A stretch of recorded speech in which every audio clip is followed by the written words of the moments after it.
Que a graça e a paz de Jesus seja com todo o povo de Deus. Eu queria convidar os irmãos a abrir a Bíblia no Evangelho segundo escreveu Marcos, capítulo 8, do 27 ao 29. Tema este que estava conversando ontem com meu irmão e já tinha falado sobre isso em outra ocasião, mas ele me estimulou novamente a trazer algo a respeito deste assunto para a nossa meditação hoje. Marcos, capítulo 8, versículo 27. Enquanto os irmãos acham, vamos fazer uma breve oração para que a gente possa assim estar fazendo uso da palavra de Deus. Senhor, meu Deus e meu Pai, te rendemos graças pelo privilégio e oportunidade que nos concede, Senhor. Abençoa, Senhor, a cada um daqueles que se dedica, Pai, a ouvir, a entender e a aprender a Tua palavra. Visita o coração, Pai, dos aflitos e necessitados nesse momento, porque Tu continuas sendo, Senhor, o referencial de resposta ao Teu povo. Nos reunimos, Pai, porque cremos que Tu continuas o mesmo. Em nome de Jesus te agradecemos, Pai. Perdoa nossos pecados e usa-nos para a glória e louvor do Teu nome, é o que te oramos em nome de Jesus. Amém. Marcos, capítulo 8, versículo 27, diz assim: E saiu Jesus e os seus discípulos para a aldeia de Cesareia de Filipe. E, no caminho, perguntou aos seus discípulos, dizendo: Quem dizem os homens que eu sou? E eles responderam: João Batista, Elias ou um dos profetas. E ele lhes disse: E vocês, quem dizem que eu sou? Respondendo Pedro, disse-lhe: Tu és o Cristo, o Filho de Deus vivo. Irmãos, é um texto muito lido e traz para nós algumas situações interessantes. Quem é Jesus? Certa feita, uma cantora compôs uma música dizendo assim: Quem é Jesus? Era uma música dedicada ao público infantil, mas de modo geral cabe a nós também. Se Jesus hoje perguntasse a você: Quem é Jesus? Será que, como Pedro, com a ousadia de Pedro, com a intrepidez do Espírito Santo, responderíamos também: Tu és o Cristo, Senhor, o Filho do Deus vivo? Essa resposta talvez é a resposta mais sublime que a Escritura mesmo poderia dar. Jesus, impactado pela resposta de Pedro, registrou o evangelista Mateus, que Jesus disse: Bem-aventurado és tu, Simão Bar-Jonas, pois não revelaste a carne nem o sangue, mas o meu Pai te revelou. E é interessante observar que, se não Jesus, o que motiva a nossa vinda a esta casa de oração toda semana? Precisamos de fato e de direito entender quem é Jesus. Paulo, escrevendo aos Romanos, no capítulo 15, versículo 4, diz que tudo que foi escrito para o nosso ensino foi escrito. E se as Escrituras testificam do Senhor, nós precisamos entender com clareza quem é o Senhor. O evangelista João, no capítulo 5, verso 39, registrou que examinamos as Escrituras porque cremos ter nela o poder de Deus. No entanto, elas testificam de Jesus. E assim como Jesus reportou-se àqueles que o ouviam naquele momento, eu refaço essa situação que Jesus mencionou. Queremos nós ir a Jesus? Temos nós lido as Escrituras buscando a face e a vontade do Senhor? Não é fácil compreender quem é Jesus. Não é fácil compreender sequer quem somos, porque, como seres humanos ilimitados, muitas vezes somos incompreendidos uns pelos outros. Ah, irmão, o Senhor é uma bênção. Mas alguém vai dizer: ah, irmão, o senhor agiu errado. Mas alguém vai dizer que nós somamos ou que nós subtraímos. E assim é a vida, as desilusões, as angústias, as situações que ocorrem no nosso relacionamento interpessoal uns com os outros, traz a nós muitas vezes expressões de que alguém, de alguma forma, agiu de modo coerente ou não coerente. Como é o nosso entendimento com Jesus? Se as Escrituras testificam de Jesus, se nós, com o nosso relacionamento com o Senhor, já o conhecemos, por que tantas pessoas interpretam o Cristo de modos diferentes? Alguns segmentos vão dizer que Cristo é o ser mais evoluído e que, assim como Cristo, um dia evoluiremos a tal ponto. Outros vão dizer que Cristo é o primeiro ser criado, que não é Deus, ou se Deus, um Deus menor. Outros, no entanto, vão dizer que Jesus é como se fosse o segundo na divindade, porque mesmo sendo Deus, está submisso ao Pai. Para nós, quem é Jesus? Conhecemos de fato e de direito quem é Jesus? O apóstolo Pedro, após revelar que Cristo era o Filho de Deus vivo e de ser enaltecido por suas palavras pelo próprio Senhor Jesus, no mesmo período, na mesma caminhada, logo adiante, quando Jesus começa a discorrer sobre o seu ministério, sobre aquilo que teria que ocorrer, Pedro chama ele de canto, chama ele afastado e diz: não, Senhor, não diz que tu vai morrer, não diz essas coisas, porque isso atrapalha o público. Não fala isso de ti mesmo. E no mesmo momento que Pedro enaltece o Senhor como Cristo, Pedro é repreendido por Jesus, porque as palavras de Jesus dizem: para trás de mim, Satanás, porque não compreendeis a vontade de Deus. Como alguém pode ir do auge, do alto, a tão baixo no mesmo momento? João e Tiago, uma vez que sabemos que dos três a intimidade com o Senhor era maior, Pedro foi repreendido. Mas e João e Tiago? No capítulo 9 do Evangelho de Lucas, a partir do versículo 51, diz que Jesus, indo de caminho, resolveu parar em Samaria e pediu que eles fossem adiante e preparar uma localidade, um local para que eles pudessem juntos repousar. Mas, tratando-se de Jesus e dos seus discípulos, a aldeia não lhe abriu os braços para receber. E disse que não seria interessante que Jesus ficasse por ali. Então Jesus, esperando que a sua localidade de repouso fosse preparada, recebeu de volta João e Tiago, que lhe trouxeram a notícia: olha, não nos receberam, o Senhor quer que a gente ore, para que caia fogo do céu e os consuma? E Jesus disse: vocês não sabem qual o Espírito que está conosco? Eu não vim ao mundo para julgar, para condenar os homens, mas para salvá-los. Observe, Pedro, tratando ali o bem-estar de Jesus, foi usado pelo inimigo para contrapor, para ser contrário à vontade de Deus para a humanidade. João e Tiago, tentando de alguma forma defender Jesus, também foram repreendidos pelo Senhor, porque de alguma forma criavam dissensão. Olha, se não é contra nós, são contra nós, então vamos consumi-los, vamos orar para que Deus assim os extinga. Deus precisa exterminar esse povo que é contra os crentes. E Jesus disse: não é esse o meu ministério.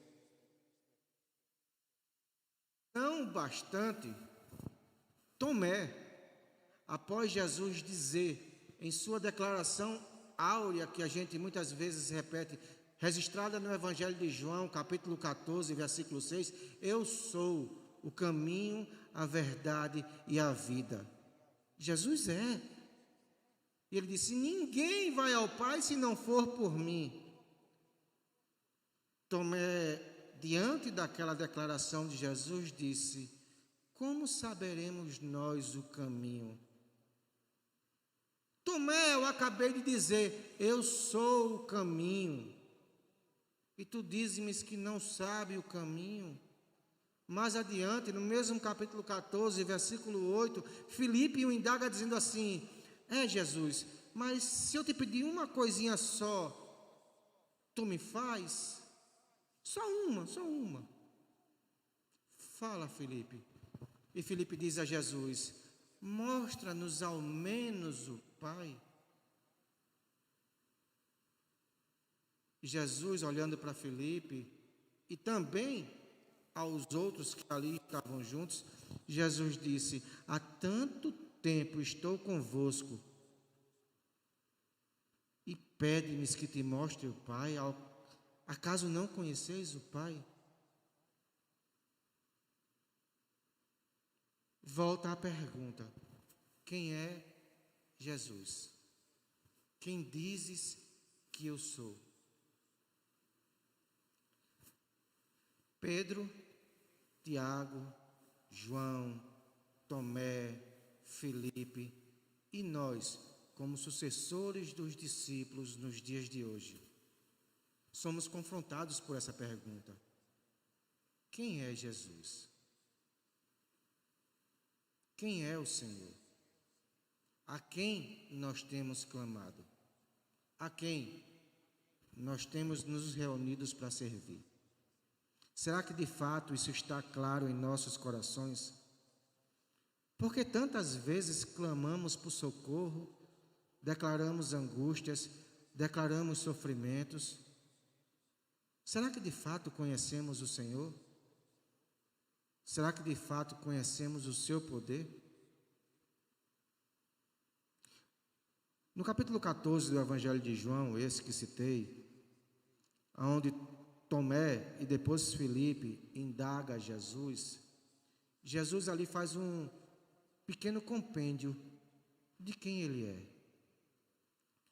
Jesus, quando Filipe pergunta: mostra-nos ao menos o Pai, Jesus declara da seguinte forma, a partir do versículo 9: estou há tanto tempo convosco e não me tendes conhecido, Filipe. Quem me vê a mim, vê o Pai. E como dizes tu: mostra-nos o Pai? Não crês tu que eu estou no Pai e que o Pai está em mim? As palavras que eu vos digo, não as digo de mim mesmo, mas o Pai que está em mim é quem faz as obras.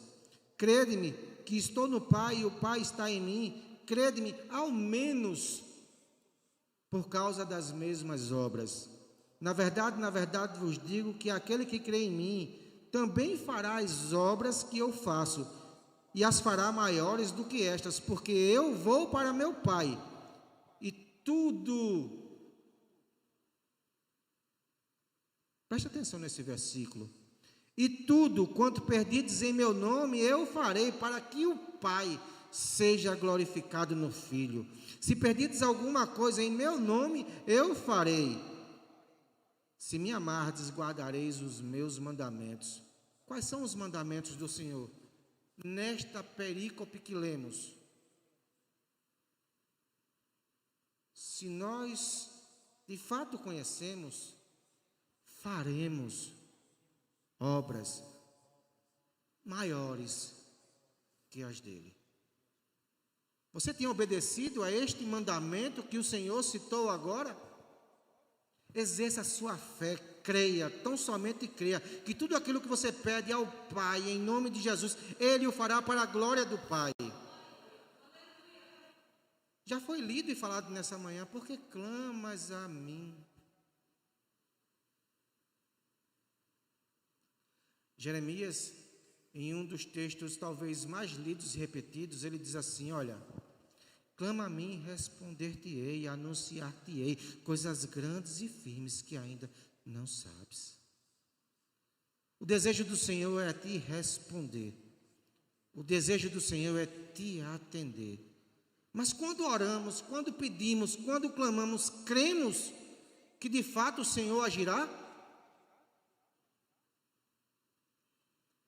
Talvez um dos livros mais lindos que a Bíblia possa assim declarar, quando lemos, é o livro de Jó. Porque relata algo que a gente às vezes acha inconsistente, incomum, inconcebível. A dor que um ser humano possa aguentar.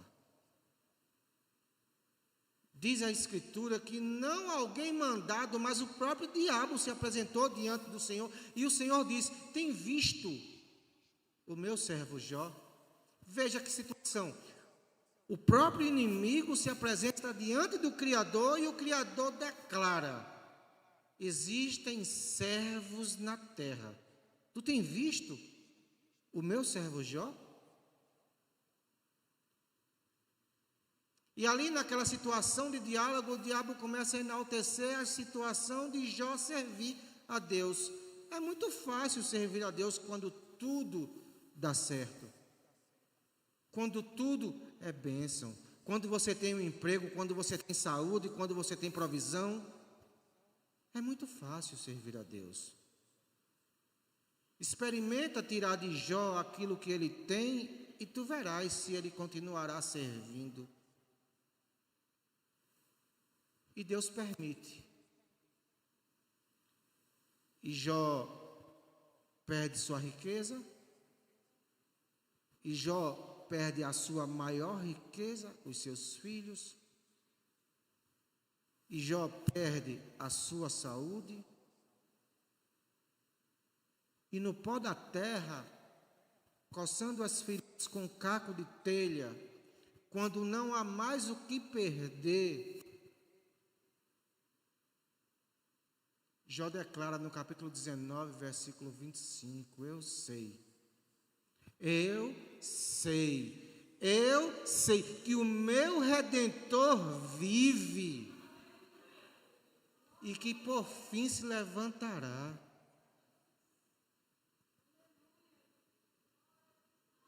Eu imagino quantas lutas você tem passado e confessado ao Senhor, somente você e Ele, chorando no seu travesseiro. Mas tenha essa certeza de quem é o Senhor que você serve.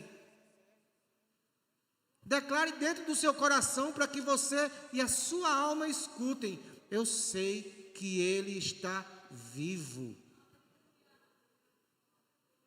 Ele é um Deus que ouve, Ele é um Deus que responde, Ele é um Deus que faz. Quem dizem que eu sou? Jesus, nessa mesma Samaria, andando por aquelas vielas, parou em um dia próximo ao poço de Jacó e despediu seus discípulos para que saíssem e fossem buscar comida. E ali vinha, no ardor do dia, nas fadigas e lutas diárias, uma mulher buscar água. Imagina que dificuldade, irmãos, você sair da sua casa, da sua aldeia, para ir buscar água num poço que talvez distasse da sua casa um bom caminho. E chegando lá, Jesus pede água àquela mulher e começa o diálogo de Jesus com a samaritana. Mas dentro da conversa de Jesus com aquela mulher, Jesus faz para ela uma declaração: se soubesses quem é que fala contigo. Nesta manhã eu pergunto a você: você sabe quem fala com você? Você veio clamar, você veio orar, estamos lendo e falando da palavra de Deus, mas você sabe o que fala contigo nesta manhã? Chegamos, oramos, nos consagramos, falamos com o Senhor, mas você tem ouvido o Senhor falar contigo? O que fala contigo é o mesmo que Pedro declarou: tu és o Cristo, o Filho do Deus vivo. O que fala contigo é o mesmo que disse a Tiago e a João: eu não vim para condenar os homens, mas para salvá-los. O que fala contigo é o mesmo que disse a Tomé: eu sou o caminho. É o mesmo que disse a Filipe: se tu conhecesses quem anda contigo, tu saberias que eu também sou o Pai. Mateus, declarando em sua escritura, ele diz assim: olha, todo poder lhe foi dado nos céus e na terra. Não há limites, Ele é Deus. E Ele disse a você nesta manhã que você faria obras maiores das que ele fez. Então somente creia no seu coração que você não está só. Você foi comprado, lavado, remido pelo sangue precioso do Cordeiro. Declaramos domingo, quando participamos da ceia do Senhor, que ele foi morto, mas que ressuscitou e que um dia vai voltar. As lutas que você enfrenta, as situações de angústia, talvez doença, talvez provisão, talvez emprego, talvez salvação para a sua família. Não são coisas distantes e impossíveis de acontecer. Servimos a um Deus que é, a um Deus que faz. Quando Jó declara em sua angústia, em sua dor, em seu martírio, que nu eu vim para a terra e nu voltarei para Deus. Jó declara que nessa terra tudo é efêmero, passageiro, transitório, mas que Deus é eterno e te oferece a eternidade para estar com Ele. Então entenda, as suas lutas não podem ofuscar aquilo que Deus é em você. Quem Jesus Cristo é em você? Paulo, na mesma carta aos Romanos, no capítulo 8, a partir do versículo 31, ele faz algumas declarações que nós precisamos de modo intrínseco guardar em nosso coração. Davi, escrevendo o Salmo 119, versículo 11, ele diz: guardei as tuas palavras no meu coração para não pecar contra ti. Guarde essas palavras que vamos ler, que Paulo escreveu no teu coração, e aí você saberá com propriedade quem é o Senhor na sua vida. Jesus, de alguma forma, ele nos mostra que nós não estamos só. E Paulo, escrevendo aos Romanos, no capítulo 8, verso 31, ele diz assim: que diremos, pois, a estas coisas? Que coisas? Se Deus é por nós, quem será contra nós? Reflete comigo. Que diremos, pois, a estas coisas? Se Deus, Jesus, Pai, o Espírito Santo, que é o único Deus, se Deus é por nós, quem será contra nós? Aquele que nem mesmo a seu próprio Filho poupou, antes o entregou por todos nós, como não nos dará também com ele todas as coisas? Quem intentará acusação contra os escolhidos de Deus? É Deus quem os justifica. Quem os condenará? Pois é Cristo que morreu, ou antes, quem ressuscitou dentre os mortos, o qual está à direita de Deus e também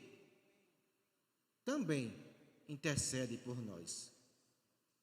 O que é que tem tirado o teu sono? O que é que tem tirado a tua paz, o teu sossego, a tua alegria? É a doença? Deixa eu te dizer uma coisa: Jesus é remédio para qualquer doença. O que é que tem tirado a tua aflição? É a falta da paz no teu lar? Jesus é a nossa paz. O que é que tem tirado o teu sossego? É a provisão? É a falta dela? É a falta do emprego? Ele é o Jeová Jireh. Deus proverá. Ele é o teu sustento. Se tu está aqui, respira, escuta, Ele tem esse. Ele vai cuidar de você.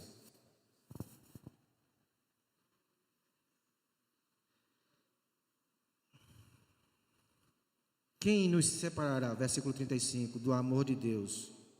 A tribulação, a angústia, a perseguição, a fome, a nudez, o perigo, a espada. Como está escrito: por amor de ti somos entregues à morte todo dia. Somos reputados como ovelhas para o matadouro. Mas em todas, não em algumas, em todas estas coisas somos mais do que vencedores por aquele que nos amou. Porque estou certo que nem a morte, nem a vida, nem os anjos, nem os principados, nem as potestades, nem o presente, nem o porvir, nem a altura, nem profundidade, nem alguma outra criatura nos poderá separar do amor de Deus que está em Cristo Jesus. Quem dizeis que eu sou? Quem é Jesus para você? Em meio à angústia, em meio à luta, em meio à dor, Jó foi apresentado àquele que o acusou como a vitória do Senhor. Olha, ele era rico, era. Hoje padece necessidade, mas continua crendo que Deus está vivo. A paz do lar dele acabou. A dificuldade chegou, mas ele continua crendo no Deus que vive. A saúde de Jó se foi. Da cabeça até a sola dos pés. Eram chagas, enfermidades, de todo tipo que nós imaginarmos. Mas ele continuava crendo que o seu Redentor vive. O diabo foi envergonhado. O inimigo foi humilhado. Porque Jó sabia quem era o seu Senhor. Jó sabia a quem ele servia. E nesta manhã, eu digo para você, para cada um de vocês que está aqui, e para você que nos acompanha através do serviço de mídia, que a tua luta, que o teu sofrimento, que a tua angústia está sendo esfregada nesta manhã na cara do diabo, porque você continua crendo, você continua vindo buscar a face do Senhor, você continua dizendo em seu coração que as lutas são apenas um modo que a vida te oferece para que você possa glorificar o Senhor. A doença não pode te separar do amor de Deus que está em Cristo Jesus. A falta de provisão não pode separar você do amor de Deus que está em Cristo Jesus. A necessidade, seja ela qual for, a angústia da alma, não pode separar do amor de Deus que está em Cristo Jesus. Eu aproveito ainda o tempo que nos resta e convido Irinaldo para que a gente encerre cantando nesta manhã, para que você saia daqui crendo que você não está só. Como o evangelista João disse, ele é o caminho, a verdade e a vida. Como o evangelista Pedro, que foi quem os historiadores atribuem, que ditou o evangelho de Marcos. Ele é o Cristo, o Filho do Deus vivo. O Cristo, o significado dessa palavra é o Messias, o enviado, o ungido, o escolhido, o separado, aquele que viria e modificaria tudo. O Cristo de Deus é aquele que Isaías declara que um menino nos nasceu. E quem é ele? Quem é ele? Um menino nos nasceu. Quem é ele? Alguém lembra? São 5 nomes. Alguém lembra de um? Quem é ele? Ele é o Deus forte. Ele é o Pai da eternidade. Ele é o Príncipe da paz. Ele é o Todo-Poderoso. Ele é o Deus conosco. Ele é o El Shaddai. Ele é o Deus em nós e através de nós.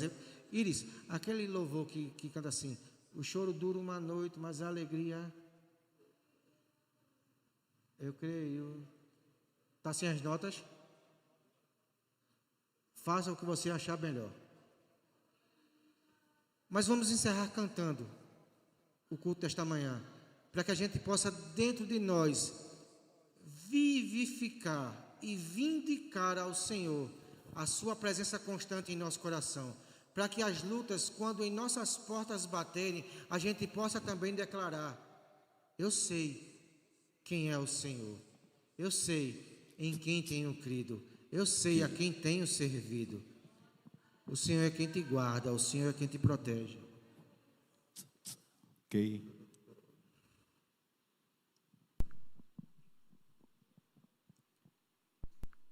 quem dizes que eu sou? Aleluia. Cumprimento a igreja com a paz do Senhor. As tuas lutas, eles são conhecidas do Senhor. Além do rio Aleluia. azul, as ruas são de ouro e de cristal. Ali tudo é vida, ali tudo é paz, morte e choro. Nunca mais tristeza e dor, nunca mais. Além do rio azul, as ruas são de ouro e de cristal. Ali tudo é vida, ali tudo é paz, morte e choro. Nunca mais tristeza e dor, nunca mais. Verei o grande rio da vida, claro como cristal. Verei a face do meu mestre querido. Não haverá mais noite ali, não haverá nenhum clamor. Verei os olhos de Jesus e tocarei seu corpo e fim. Não haverá mais noite ali, não haverá nenhum clamor. Verei os olhos de Jesus e tocarei seu corpo e fim. As nações andarão em sua luz e as portas jamais se fecharão. A cidade é de ouro puro, de jaspe é seu muro. Além do rio azul,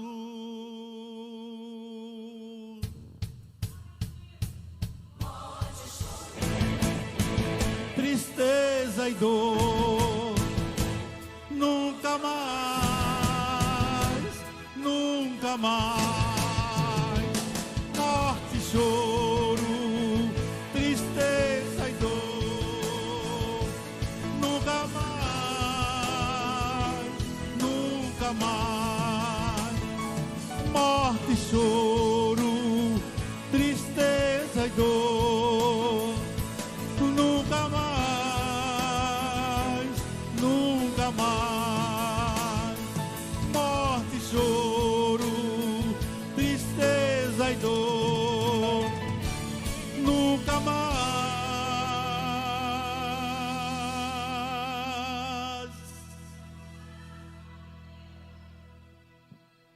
Além do rio azul.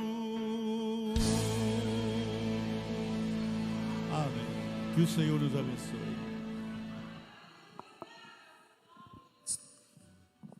Salmo 25, dos versos 1 ao 3, diz assim: A ti, Senhor, levanto a minha alma.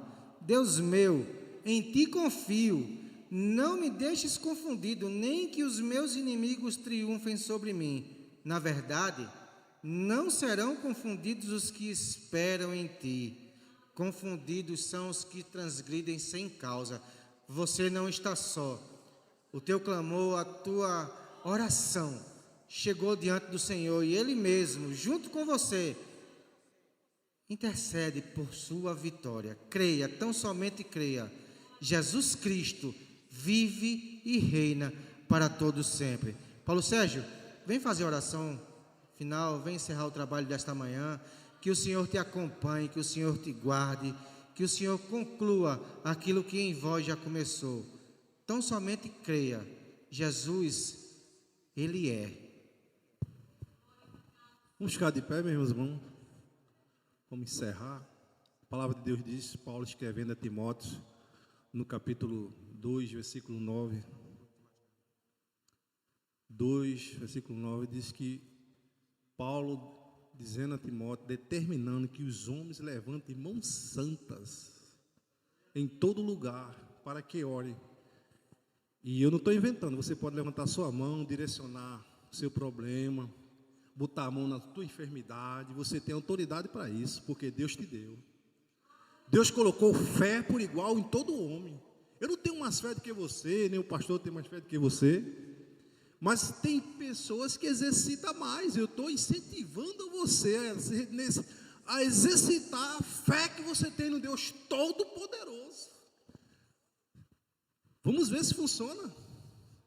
Saia hoje aqui de resposta. Você ouviu a palavra do Senhor, você já cantou, você já orou. Por que não fechar com chave de ouro?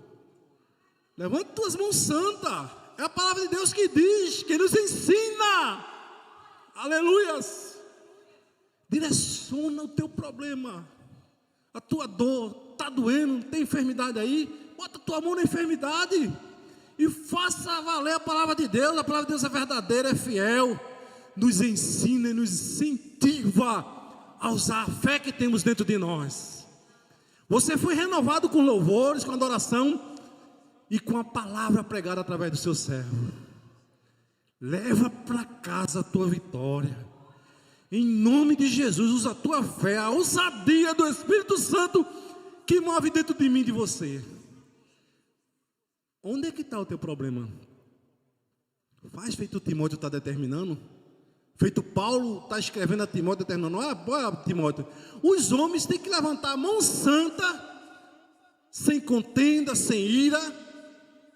Direciona a tua mão onde está doendo, tua casa, teu problema, aonde quer que esteja, mas saia daqui com convicção de que Deus ouve as nossas orações. Amém? Vamos ver se funciona? Funciona, não?